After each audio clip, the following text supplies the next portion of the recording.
we do it this way. And for the animation sequence, I mean, the fight, the big fight, well, most of the references, they come from Sakuga animation. So we watch Naruto a lot and this kind of animation. No way! A lot. Well, one of the two storyboard artists, you know, the one who created, the one I mentioned, they created the style, I would say. Yes. Ladies and gentlemen, welcome back to another episode of Suuuper Anime Podcast. Once again, we have an amazing, super special guest hailing in from the world of animation.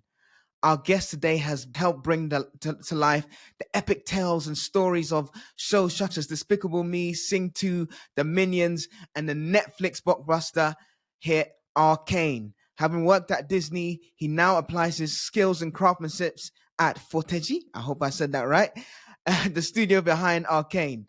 Tell me who's the greatest. Yes, welcome to the show, Antoine Ettori. Thank you so much. Did I say your name right? I hope I did. Yeah, you had it perfectly right. Thank you, sir, so much for coming on the show. I'm so grateful. We're so grateful to have you on the podcast. One thing that we like to do on the podcast is do an icebreaker. So what's something that people don't know about you that you'd like to share on the podcast today? Well, I don't know. I'm not that famous, so I guess most of the people don't know much about me except my work.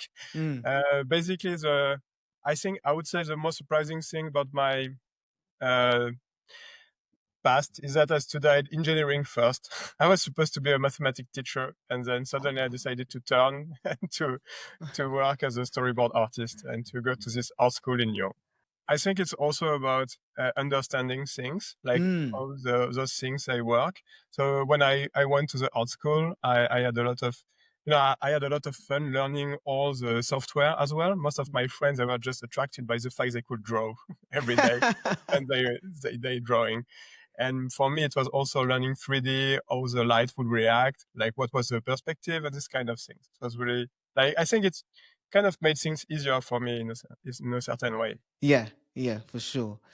Well, look, I thank you again for being on the podcast. I guess before we go into Arcane and so on and so forth, let's take it back to your beginnings before you went into, or when you were deciding whether you're going to be engineer or an artist. How did your career, or how did you get into your career field as an animator, storyboard artist?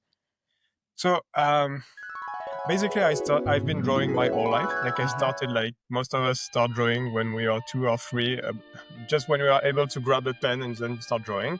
But I've never really stopped. So that's the main difference with others.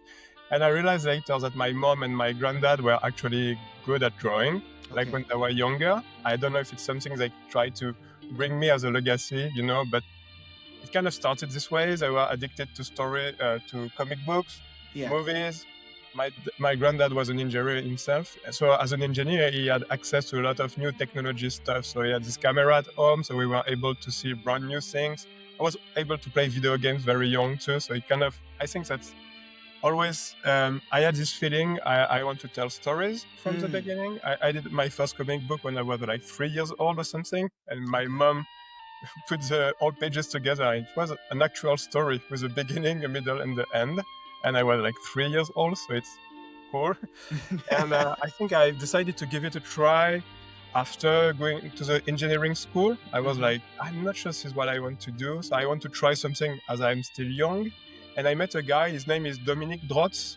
He's a lead animator from, the video games Call of Duty Black Ops. He started with Treyarch on Wolfenstein's kind of video game, like first-person shooter. And he started just as a small animator, and now he's one of the supervisors, or maybe he's the main lead animator of the studio. I don't know. I mean, I met him because he's a friend of a friend and family connection. And he was like, oh yeah, you can definitely try. And that's interesting. I live in Santa Monica now. You should try. So I was like, oh yeah, that's possible. So then I went to this art school in Lyon. And at first I wanted to be more like a comic book artist. Because I wanted to paint, to still have the feeling of being able to produce something that comes to life and have the piece of paper with a piece of art on it. That was the idea originally. And then I've realized that in order to make money and to live, I had to choose something, how to say that? Well, yeah, to pick up a more stable work. Yeah. And I went for storyboarding because it was kind of the in between layout, concept art a little bit, animation also, and staging, storytelling. It was the right balance between everything. Okay. So that's how you started, and like you Yes. mentioned, okay, wow, so you always had that kind of inclination to be from a child, which is great to hear, so then in terms of the skills, you said that obviously you were you someone, the guy who Call of Duty Ops kind of like gave you like an insight into what the industry is like and so on and so forth. What skills did you decide to learn? Because obviously, and you can correct me, I'm trying to learn.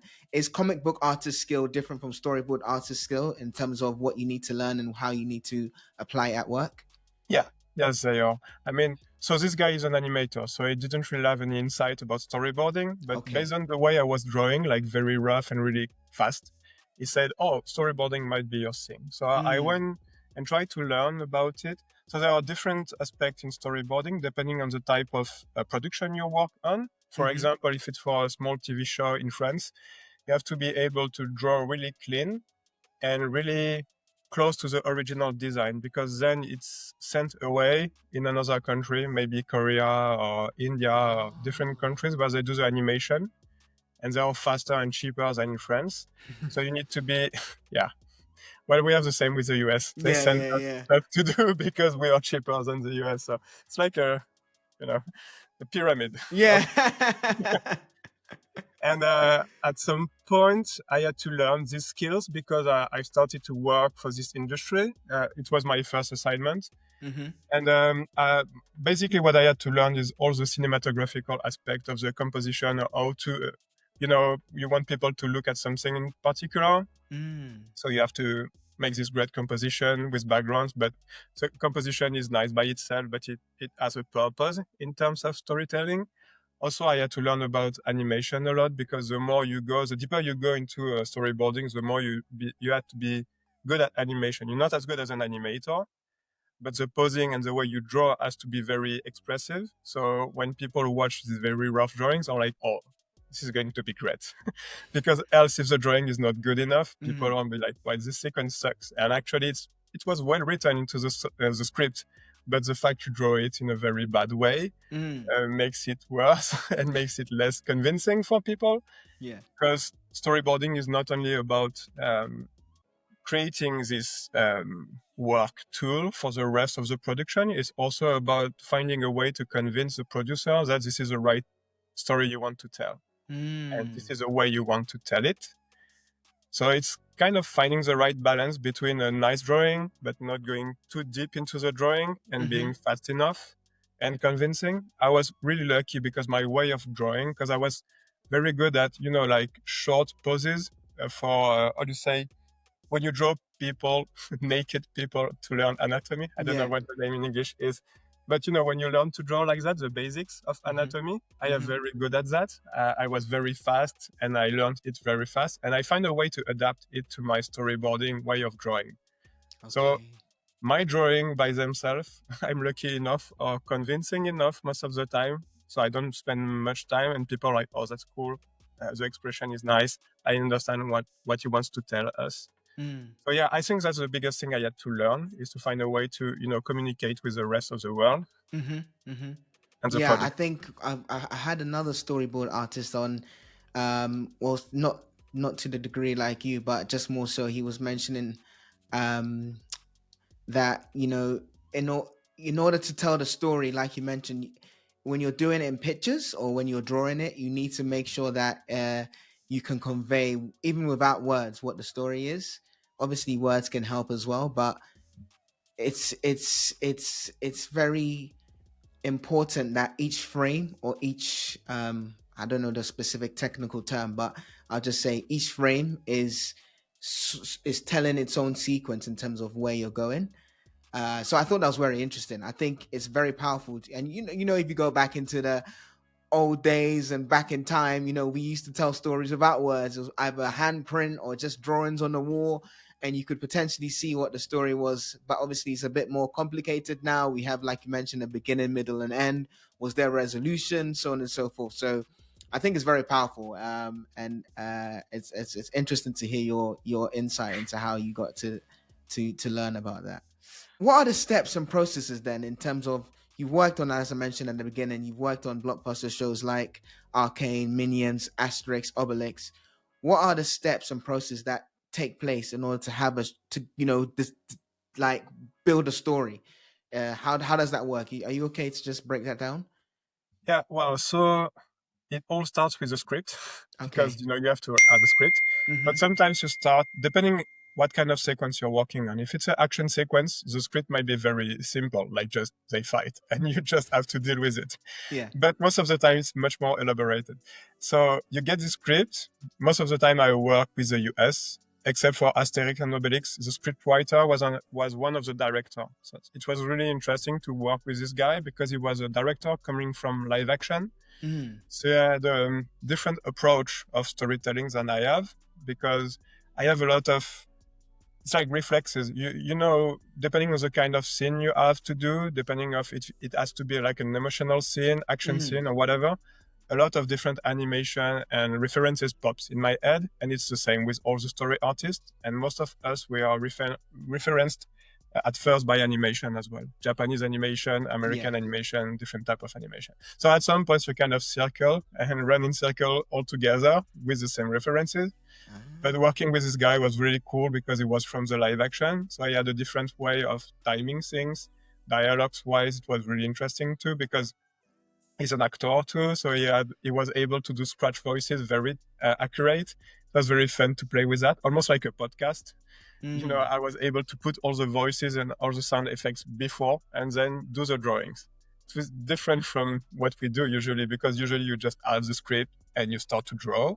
So the regular process is to start with a script. Most of the time you have a director. The director comes with intention.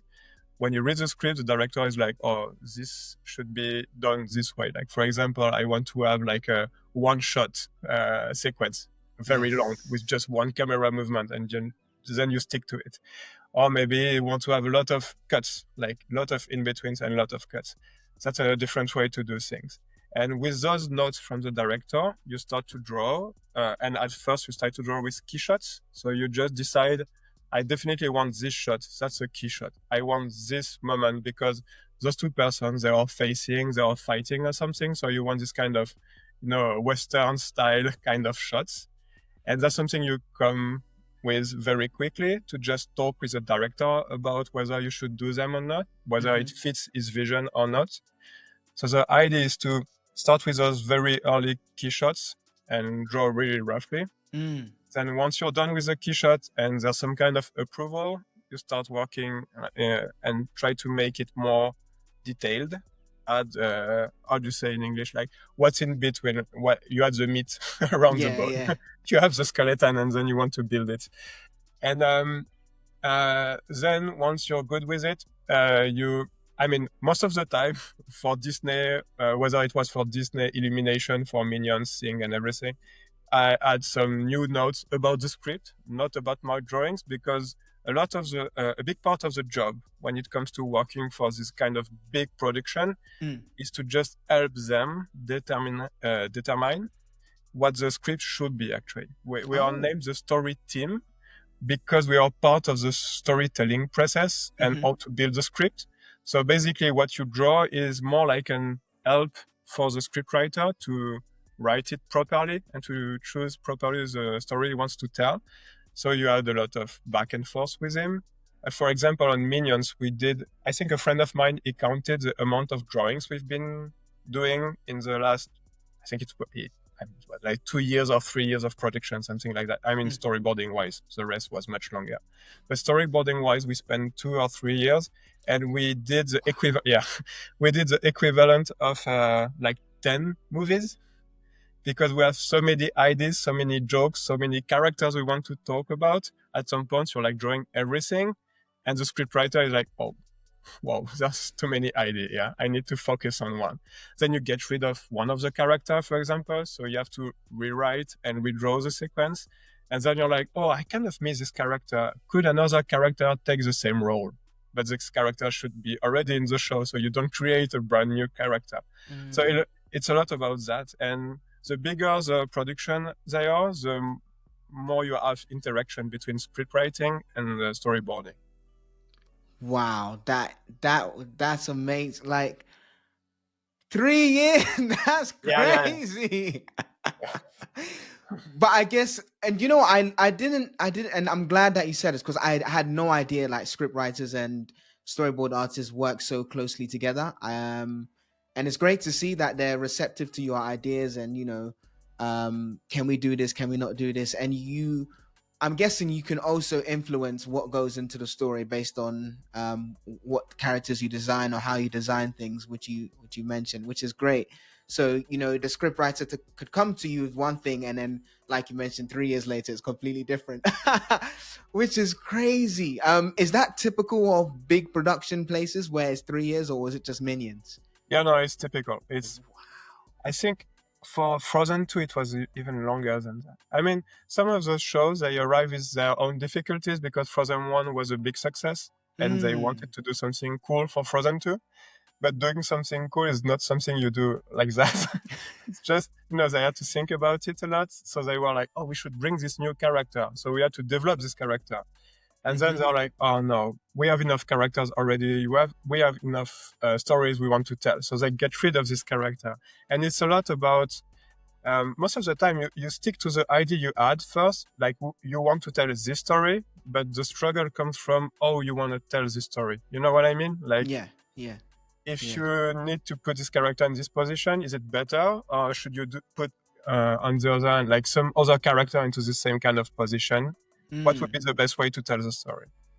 Wow, so that's a lot of drawing, a lot of ideas. Yeah, a lot of drawing. But this is why I like to have these kind of conversations, right? Because I say this all the time on our podcast. We only see the finished product. We don't know how much work goes into these things. You know, I watch Minions. Oh, they must have just drawn the character. Maybe 6 months, then it's done. You know, but until we have these until we have these conversations, understand, you know, like these things take a long time. Like you said, from ideation, script, all the way to and I'm sure the production and the coloring and the visuals, all that takes a long time. Typically, and this doesn't have to be anything you've worked on, but what's the usual timeline? Would you say maybe like 5 years for an animated show to be done? Yeah, for the big feature movies, it's like that. Usually, Asterix and Obelix was slightly different. It was shorter because we had less money, obviously. So we had to be faster. Yeah. There were a lot of back and forth, but the main difference actually is when you work for Disney or for Illumination, when there's like a slower period because you have less script or the script is being rewritten somewhere. And you still have some work to be done. You just focus on developing idea, making a proposition for visual gags, for example, and maybe they would integrate those gags into the final script. But for Asterix, the main difference was we were just stopped. So sometimes I was just working 2 days a week because we didn't have enough material to go any further and enough money. But it was interesting to start with this production as a storyboard artist and feature movie because before that I did mostly music clips and TV shows, but not like Arcane, more like preschool type of TV shows. So it learned me a lot. And then when I arrived on Asterix, I had the opportunity to work on, because the directors, there were 2 directors, one from live action and the other one was Louis Clichy. He was an animator from Pixar. He's French. So he moved back in France and he had the opportunity of directing this movie. And we met on the music clip before, so I learned from him a lot. He was kind of my mentor at this time. And when I started working on the feature movie Asterix, he taught me a lot about storytelling. For example, he was very picky about the type of shots he wanted to add. So he was explaining me, oh, I want this composition here because it tells that.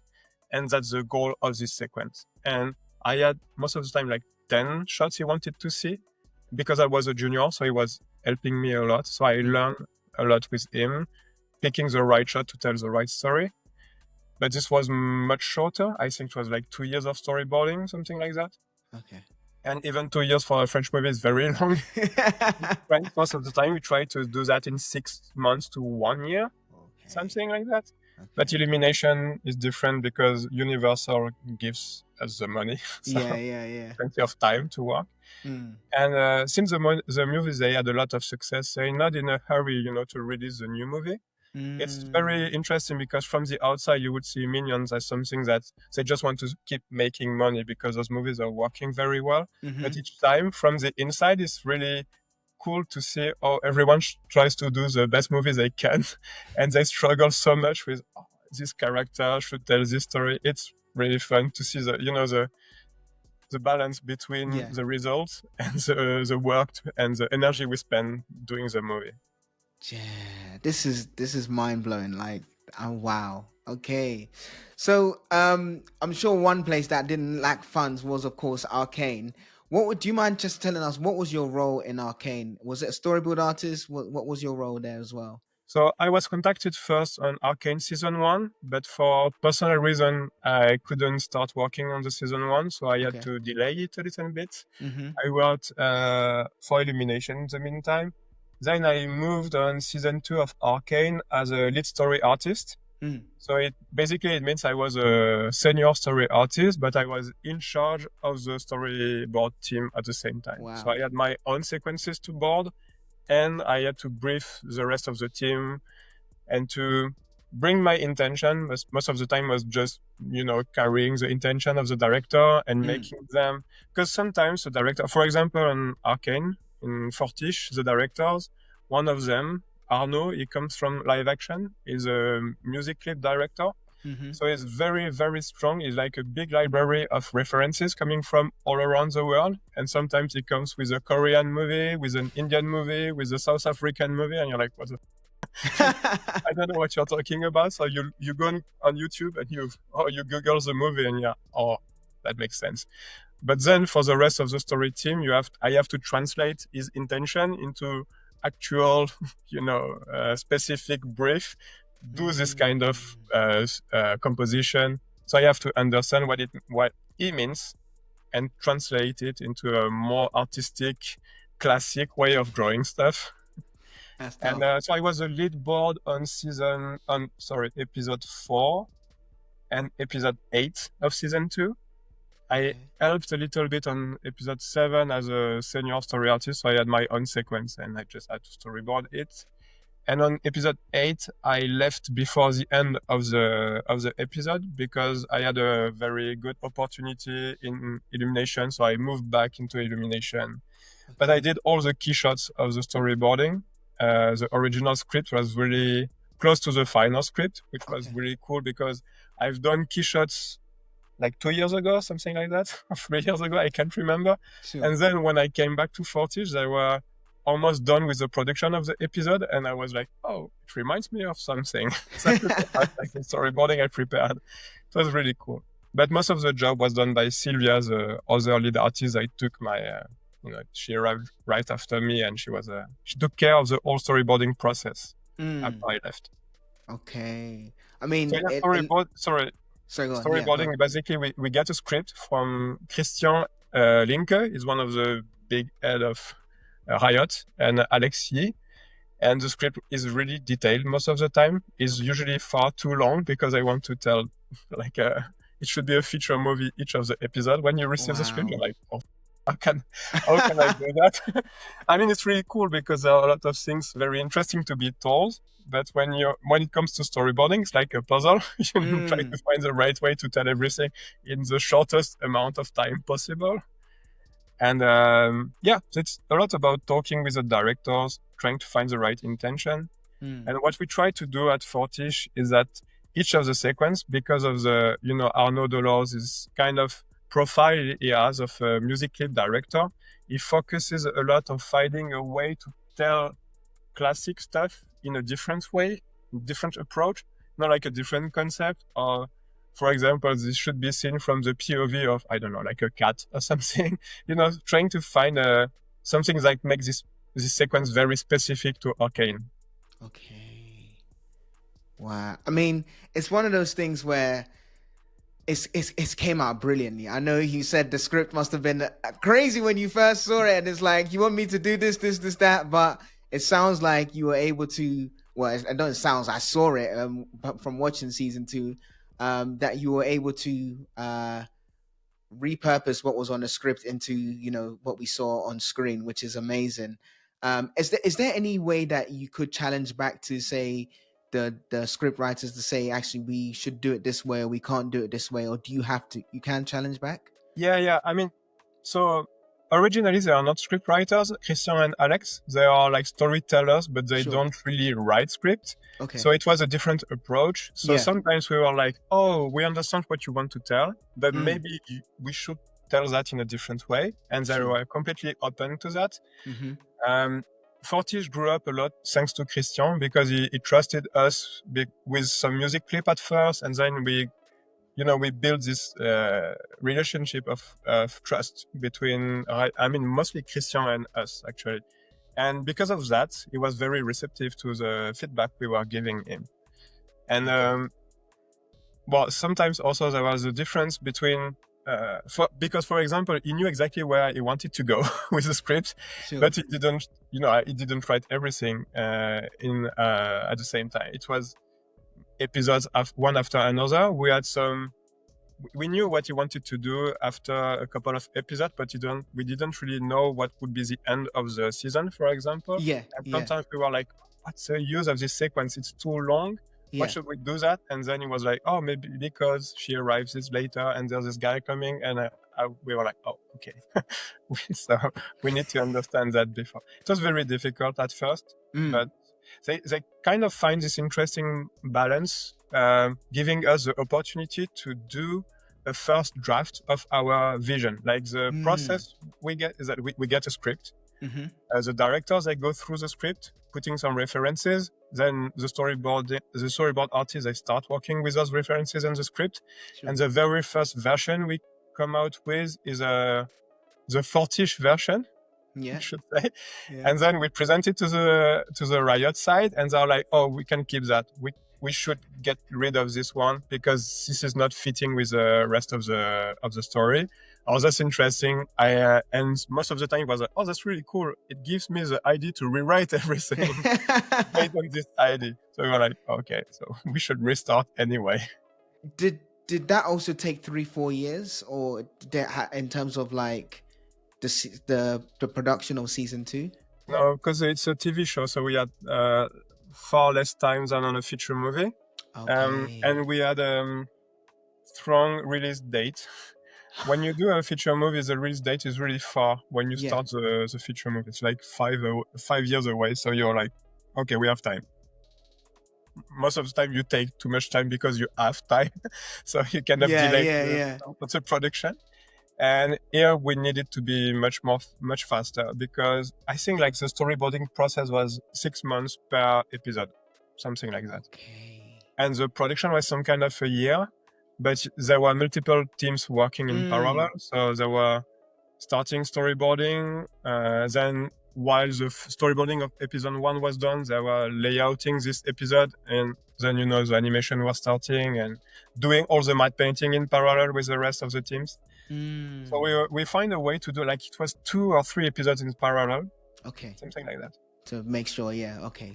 Yeah. I mean, it looks amazing. So 6 months to do in one episode is incredible.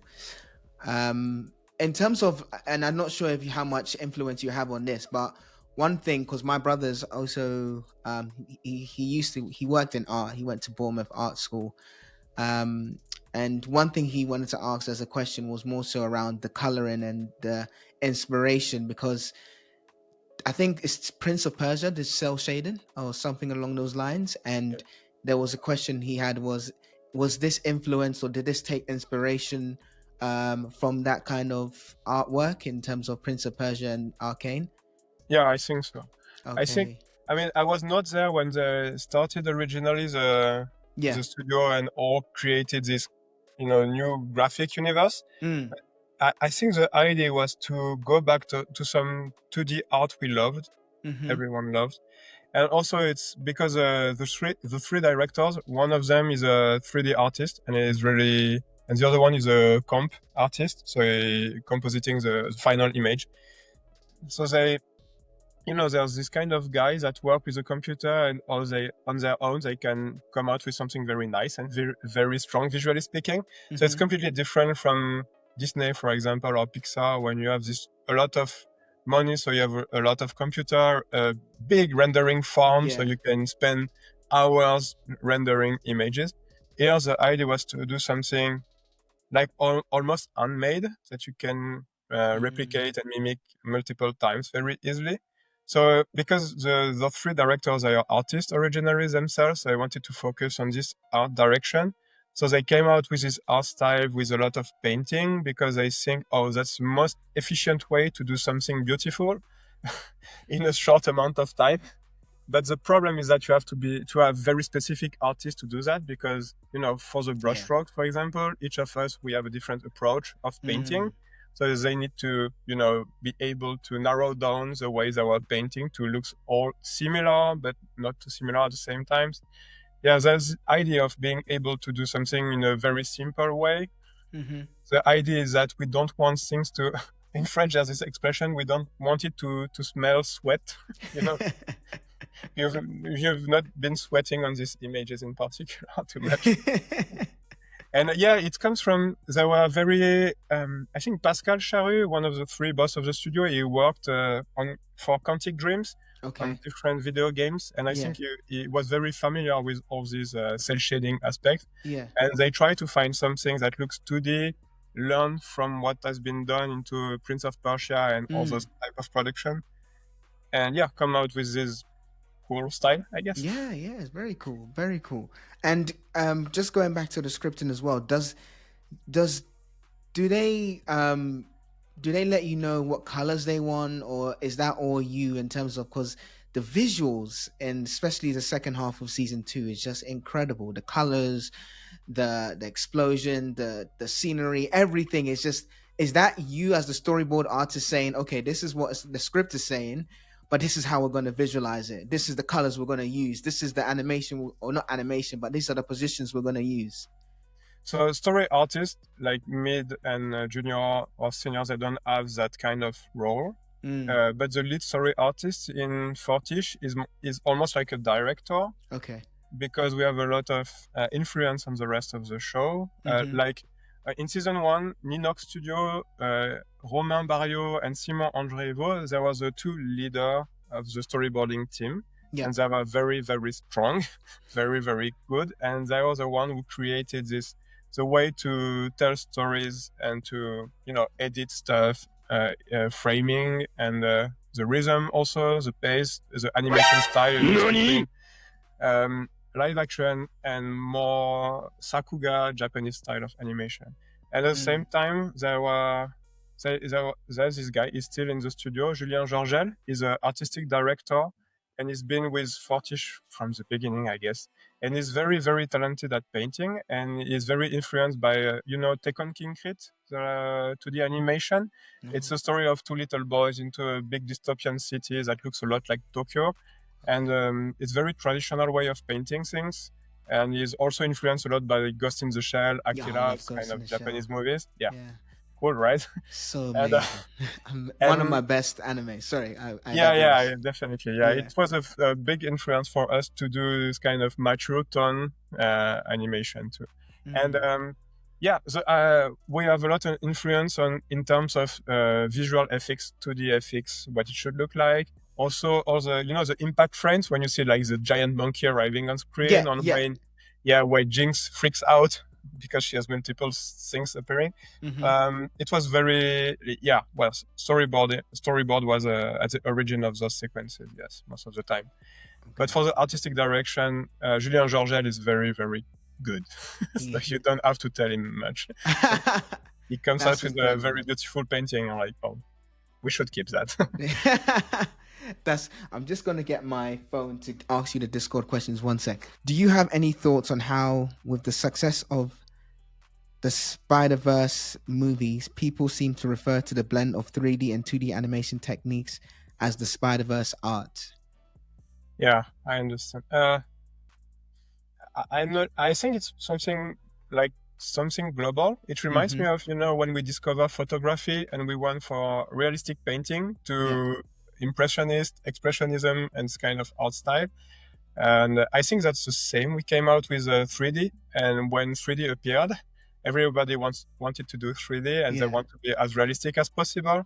And now you've got like Unit, for example, they are very good at doing this kind of very realistic 3D style. And but at the same time, 3D became like a tool, just to make things easier, less than. At first, we wanted to do 3D for the sake of doing 3D. And now we want to use 3D as a tool to make things in the way we want them to be done. For example, for Arcane, if we would have been able to do it full 2D, we would have done that probably. But it's easier for the 3D animators to stick to the model because it's a 3D model, so it's easier to make it move. But at the same time, we analyze what 2D animation was, and we try to bring some of the 2D style to the 3D way of animating things. And I think what they've done with Spider-Verse was very interesting, and it was going into this direction because, for example, Alberto Mielgo, he influenced the production a lot, and this is the kind of director that would do his own movie on his side, just with a couple of 3D animators and maybe some background artists to help him. But he has this strong vision of the movie as a whole. He's able to paint the backgrounds. He could do animation, I guess. He's very good at storyboarding too. I mean, he's good at everything. But he's able to do it because now we progress also in terms of technology, and it makes things easier for the artist to be like, for example, like the project I'm supervising right now, we are starting to paint the models. And it's, for me, I've never done that before because I'm a storyboard artist. And just to see how difficult it is to make the painting perfectly match the shape of a human skull, for example, is pretty crazy. And I think now it's easier because we've got a lot of tools to go quickly back and forth from the 2D to the 3D, and for the original painting to the 3D models. Like when we do a very rough face drawing, we put directly that on the 3D, and it already works quite well. So it gives you the feeling that what it should look like or could look like. It was impossible 10 years ago to do that. So it's come a long way in terms of what we can do. Yeah. Okay. And I think because me and my co-host, we always had arguments, or not arguments, but debates about 2D and 3D. In anime especially, everything's more so 2D, how it's done. But, there is obviously some 3D elements. And I think, and we'll get to the future of animation in terms of talking about where animation is going. But it does look like a 3D, just given the cost, given the practicality, like you say, in terms of making the models and being easier to replicate. It does look like more things are going 3D, but anime's holding strong on the 2D elements, for sure. What was the most difficult part of producing Arcane? A lot of difficult parts.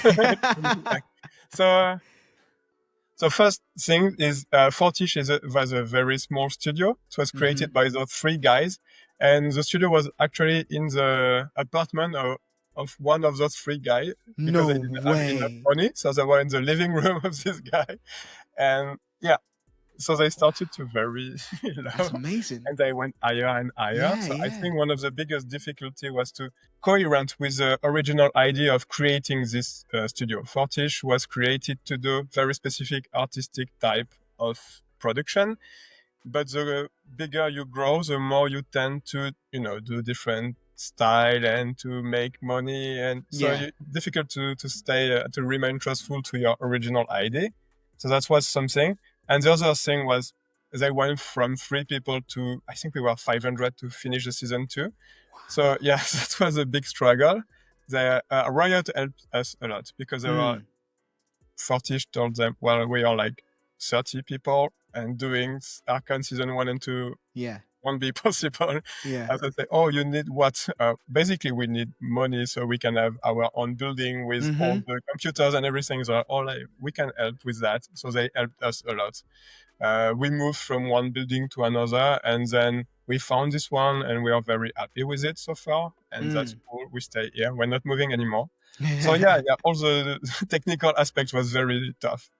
That is a beautiful story, though. I did not know about just 3 guys. That is a really good the fact that these three guys have, and obviously scaled out to 500 to make such a blockbuster show, it just shows to anyone, you shouldn't be limited by where you are. Just try and get the business, and then work out, build a plane as you fly, or Yeah. as they say. So that's amazing. I didn't know that. That's an amazing story. That's an amazing story. Another question from our Discord: who is your favorite character? I think I never really had the opportunity to draw him that much, but Echo was one of my favorite Yep. character Yep. because he's cool, obviously.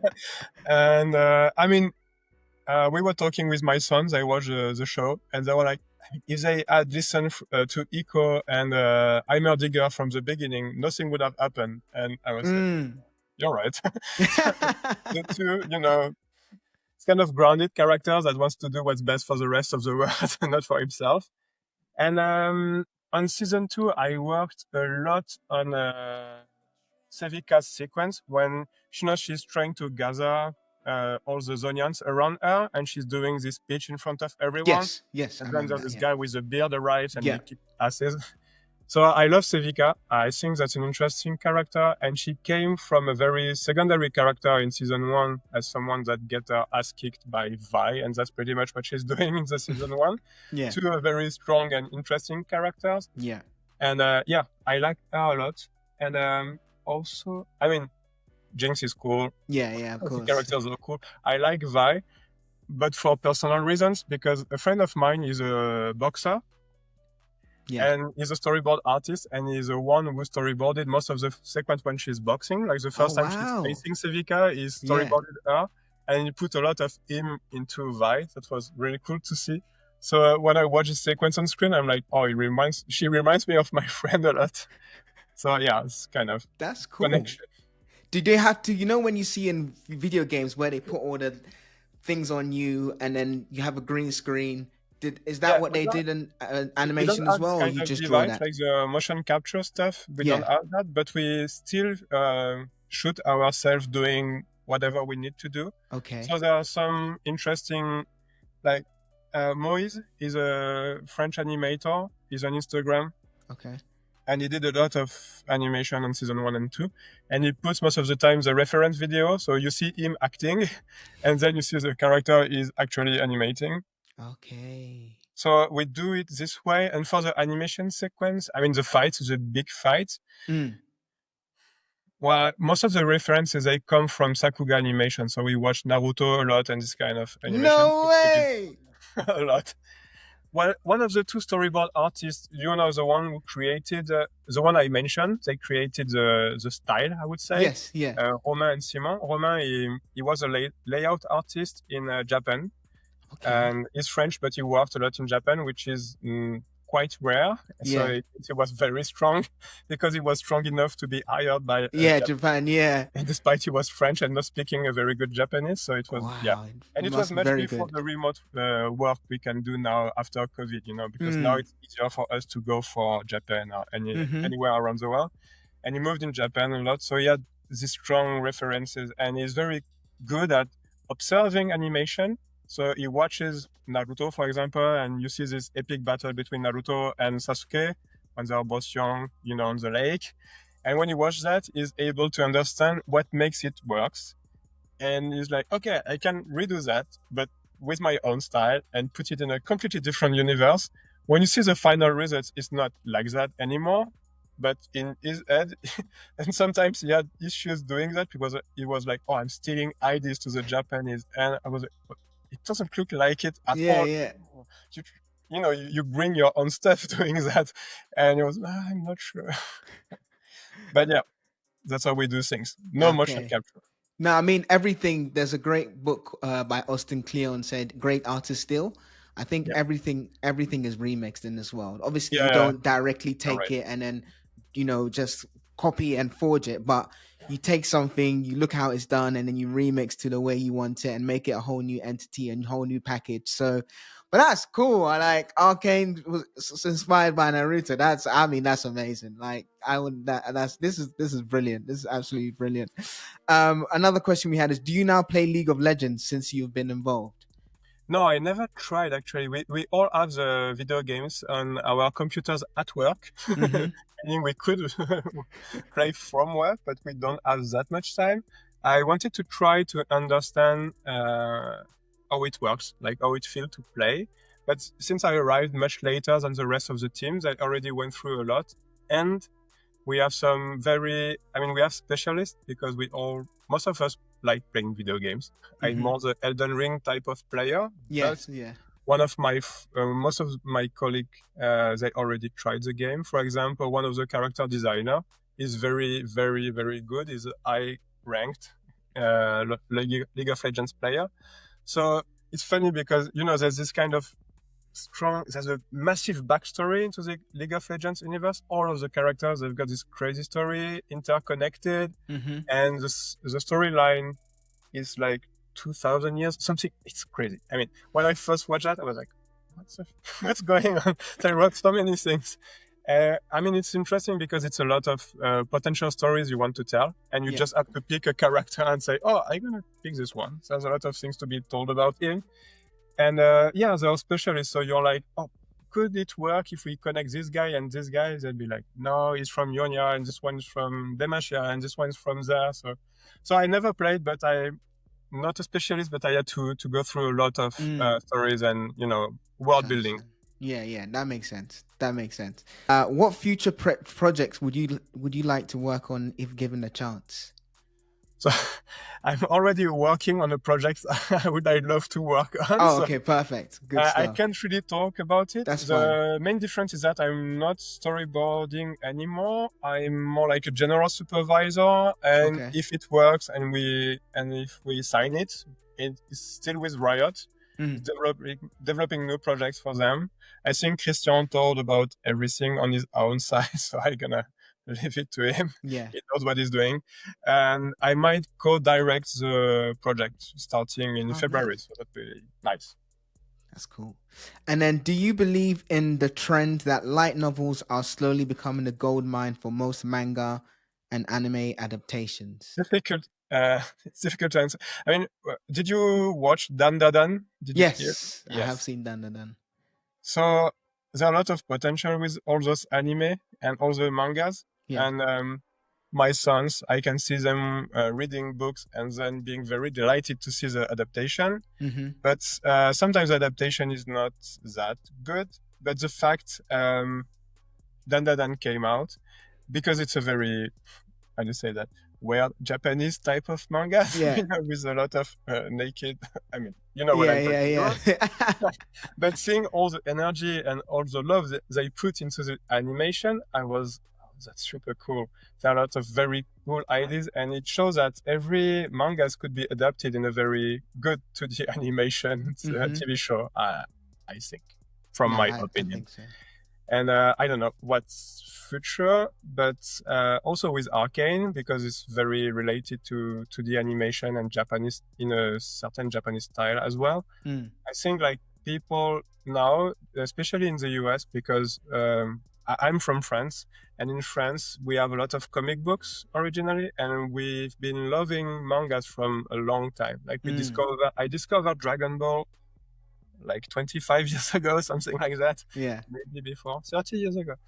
And it was already old in Japan, but brand new in France, and it didn't exist in the US. So, before it arrived, and I feel like now the American market is open to that. There are a lot of possibilities. I also, one of the shows that influenced me the most was The Last Airbender. Oh, yeah. Yeah. I loved this show when I was a kid. I loved how serious it could be, and sometimes just making jokes and wandering around for no reasons. I had the opportunity to talk with one of the directors, Giancarlo Volpe. Oh, wow. He's a very nice guy, and he was very interesting. And he's one of those guys that loves animation, Japanese animation, and try to bring it into a American way to make it more understandable, but a different culture. So yeah. I'm going to ask you a very... Oh, sorry, finish. No, I'm just hoping it won't be the new... because when something works, like Dan Da Dan or Arcane, people tends to want to do the same because they want success and easy success. Mm, And I hope it won't be a break to the rest of different projects that would look really the different same. from that. Yeah. It's really cool when you create a style, a brand, Yeah. but Agree. then when you see everyone doing the same, you're like, I want to see something new, specifically because I work on this type of animation. So when I watch animation, it's cool to see different stuff, very diverse. Yes, I agree. I remember. I don't know if you see Mob Psycho. Yes, Mob Psycho. Yeah, Mob Psycho. Even Ranking of Kings. Have you seen that? Yeah. That like the art style, I didn't necessarily like it at first, but it distinguishes it. It's different, and again, like you mentioned, the story is what it really kind of captures. Because I was like, I'm not gonna watch Ranking of Kings. It looks too childish. What is this? But then I watched the show, and it's incredible, especially the story, incredible. So, and it gives it that. Because when I was reading an article about why the author and mangaka did it, it's told in a fairy tale way, and that's why they wanted to, kind of have the art style like fairy tale like. Even though when we see it, it's not the typical way anime looks, it was incredible because it distinguished it from others. Like you said, it was diverse, and it also encapsulates what the story was about, with the whole fairy tale element. But yeah, it was brilliant. It was brilliant. Yeah. And Mob Psycho, we had a lot of talk at the studio about it because when we first watched it, the Arnaud Delors, one of the director, the guy from live action, he loves Mob Psycho like so much. And so every time we talk about it, it's like, so I find when I first watch it, I found it sucks. Like visually speaking, what the yeah. And then suddenly all those crazy impact frames happen. They decide to carqual, draw everything, and then the animation turns completely crazy. You've got all the visual effects. You were like, that's crazy. So, having this, they are like so creative. They can go from very simple, and it's like they are hiding their game, like they are just bluffing, and suddenly pop. Whoa. Yeah. Nah, that was incredible. I was gonna say as well, this is a very, very hard question. Is Avatar Last Airbender an anime, in your opinion? Yeah, indeed. And the anime community is always like, it's not an anime, it's an anime.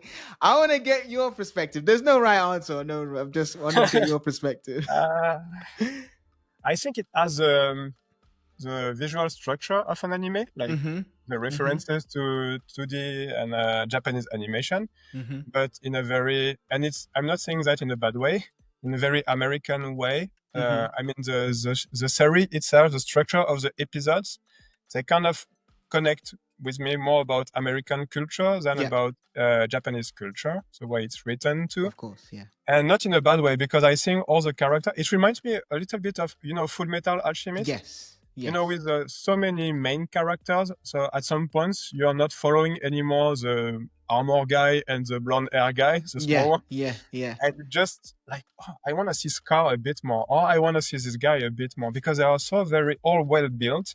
And it's the same with Avatar, The Last Airbender. This is really cool because it's not only about him, like there's a journey.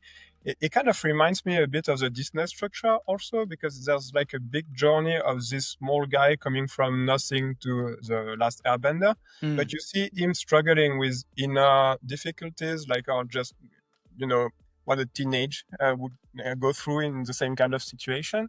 So it's more about him growing up than his actual powers.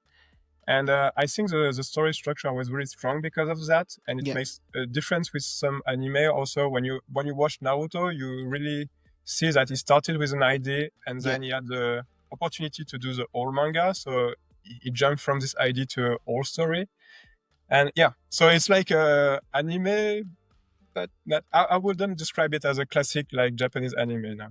What about the art style, or even then? Art style for me is very it's like animation, but I think it's, there's a lot of communication between America and Japan. Like, for example, Osamu Tezuka, when he came out with the Astro Boy kind of style, it kind of defines the way they draw mangas with the large eyes, this strong silhouettes, very simple.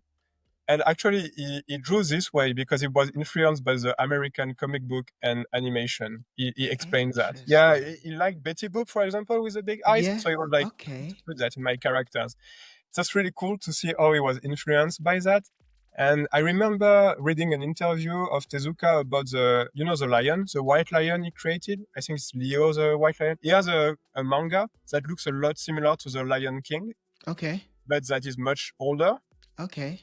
And there was this argument between America and Japan about whether Disney stole the idea or not. Oh, I heard about And that. Tezuka Yeah. said, well, I stole so much idea from America, then I would be happy if they stole this idea to do this great animation movie with my original idea. So it's like, I mean, it's Japanese. So Yeah. I mean, like you said, nothing nothing new under the sun, right? So everything is remixed then. But yeah. interesting. Okay, because that's so in what we're saying really is that anime is just a style. It's not particularly for obviously it's more so developed and harnessed and done in Japan in terms of the style, but there were influences outside of anime, not just from Japan, but from America and so on and so forth. Interesting. I'm For me, learning a it's more like lot. This has worldwide. settled the debate. Yeah, now that you can communicate, like it's much easier. There's I think it's a 2D animator, Rocket Boy, that's the name on Instagram. And I think he's American and he's very good at martial arts himself. He does this kind of demonstration and he's an animator at the same time. So you see him doing the actual movement and then redrawing it. And this guy was influenced a lot by Japanese animation. But now seeing that he's able to work on Japanese anime himself, bringing his own experience, and because he brings something new, because he's American, so he has a different culture. He's Afro-American, so he has even a different culture from the Japanese too. So he kind of brings something completely new to them. But it's interesting that he has been influenced by them, but now he's still able to bring something new. It was the same when I worked for Disney. They hired me because I was French and doing storyboarding in a different way. So they are not expecting me to storyboard like an American artist. I was afraid at first because I was like, I don't know all the codes of Disney. Obviously, I don't know to draw the facial expression perfectly because they are more used to do it in Burbank. So when I arrived, I started to draw the way they were drawing. And they said, no, don't do that. Just draw your way. We're good with it. And then I jumped onto the next sequence drawing with my own style. And everyone was really happy with it. And it was really cool. But at the same time, because you don't really realize it when you're drawing, but since I was drawing Frozen, I still had to adapt. So I brought enough of Frozen into my own way of storyboarding. So I think that's when, great ideas come out. For sure. You've given me a whole different perspective about thinking about anime because I think a lot, and especially in the anime community, we just dismiss or I guess cartoons which are not necessarily from Japan because it's not anime. Because in Japan, anime is just cartoons. That's another word for cartoons, just animation, but they just call it Isn't anime a French word like anime or something? We name it the same way. It's sailing French, so it's animation. Okay, animation. Because apparently, again, I need to. Someone please correct me if I'm wrong, but apparently the word anime is derived from animation. Wait. So at the end of the day, it's just a French word for animation. So people say, it has to come from Japan to be anime. I don't necessarily think that. I'm in a corner where if it's done in the style of anime, if you're doing it in France, you're doing it in the UK, you're doing it in America, if it captures the style and the essence of it, then it's animation for me personally. Yeah. That makes sense. Makes sense. Yeah. And it's not, it's not because you have a specific passport that explaining why you're able to do certain things. Yes. I guess the Japanese, because of their story and the way they draw and their culture and everything, like you mentioned before, it's easier for them to do this kind of things. Yeah. But now that we have access to all those animation ourselves, like, for example, we are using TV Paint a lot. It's a software for animation originally. But then we decided to use it in storyboarding because it makes things easier, because it makes the final result looks closer to an animation already, because it's very animation friendly. most of the storyboarding software I've been using are like one pause, you go to another one, like TV paints really fast and you can very Okay. animate quite quickly. And it allows you to try a lot of things, even at the level of storyboarding, which means you can already decide, like you were mentioning before, and influence the rest of the production. Mm-hmm. And for example, when you want to do 2D classic Sakuga animation, I had to storyboard a sequence with a lot of visual effects, a bit like the ending sequence of Arcane season 9, but it's for a different project. Mm-hmm. And one of the directors came behind me and he said, "Did you watch Mob Psycho?" I said, "Yeah." "You can go full animation, my friend. Do it."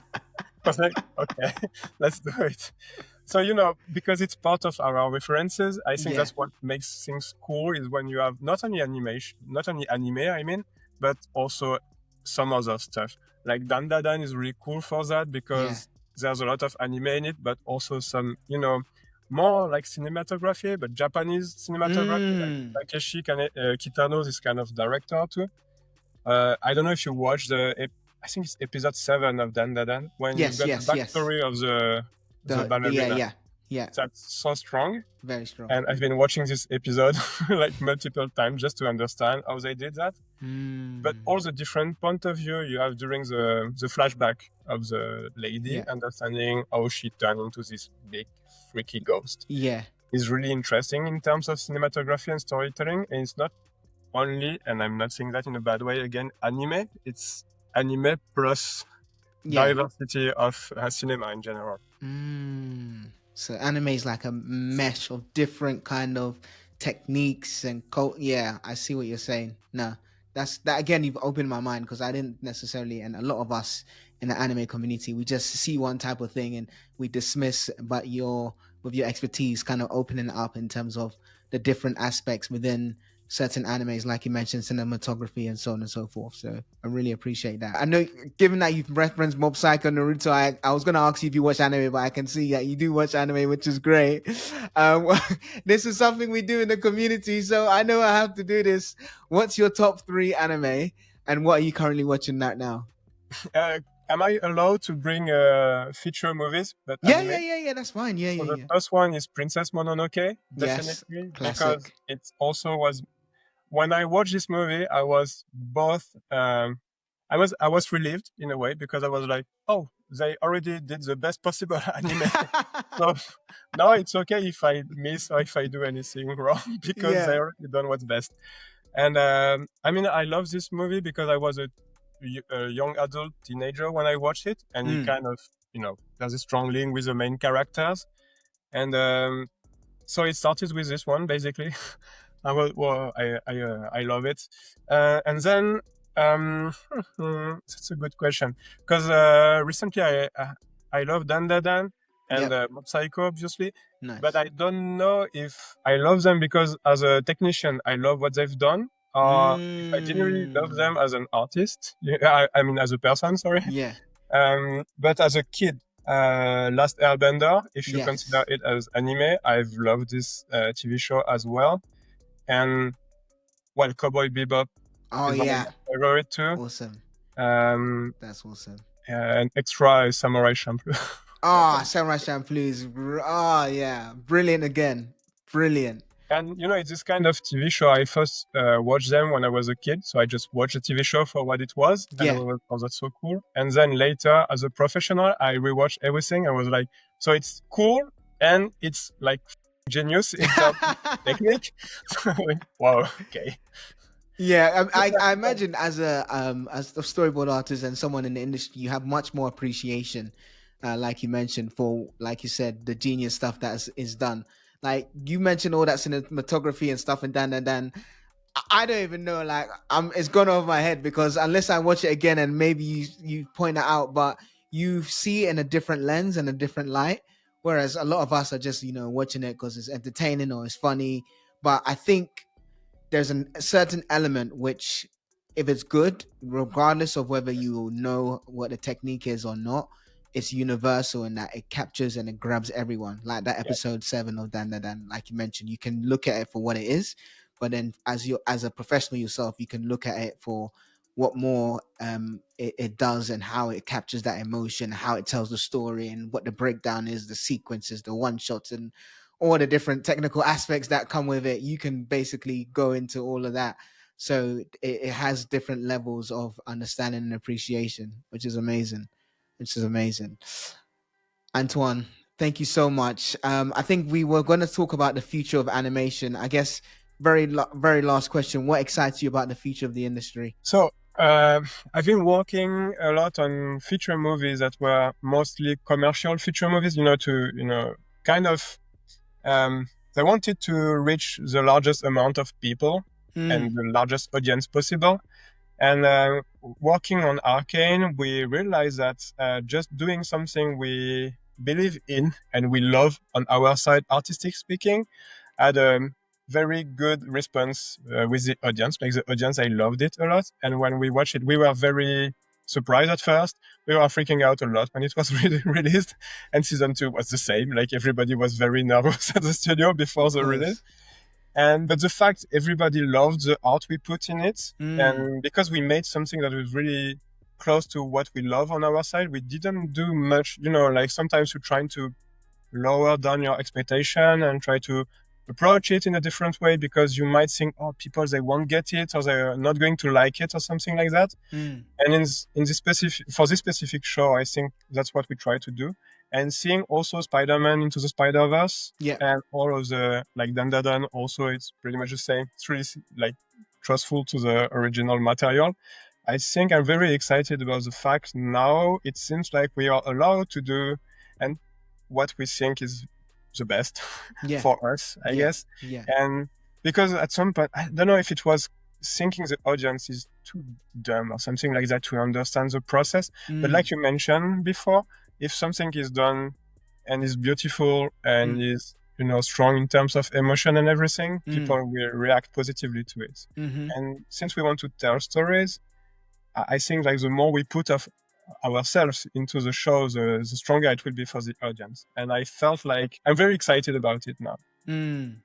Yeah, I'm excited too in terms of what we can see, and like you mentioned, there's a lot of especially new creators who are not doing the same thing as you mentioned. Because I think especially after, and again, I'm not an expert, but I think especially after Toy Story, there was a lot of that same kind of 3D modeling that was being Yes. done, which kind of got samey, and I was like, okay. But I think now it's kind of moving and shifting away. You've seen the likes of Invincible's gone back to 2D, Yes. and there's some other shows, not just in Japan or like say East, but also in the Western sphere where they're not necessarily just following the same kind of models.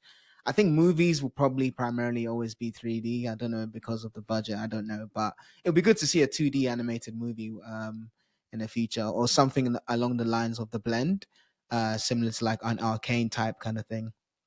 Also, recently, Sanchez, he did X-Men 90 or something Yes, like that. X-Men 97. Yeah, Yes. that's really cool That too. was really cool. I Yeah, that mean, was another TV show. I think this guy is from my generation, and that's cool to see that people from my generation, we've got a diverse influence. I grew up obviously with a Disney Yeah. typical movie, but I discovered also Totoro, Yeah. Totoro is Ponyo, and amazing. all those Ghibli movies as well.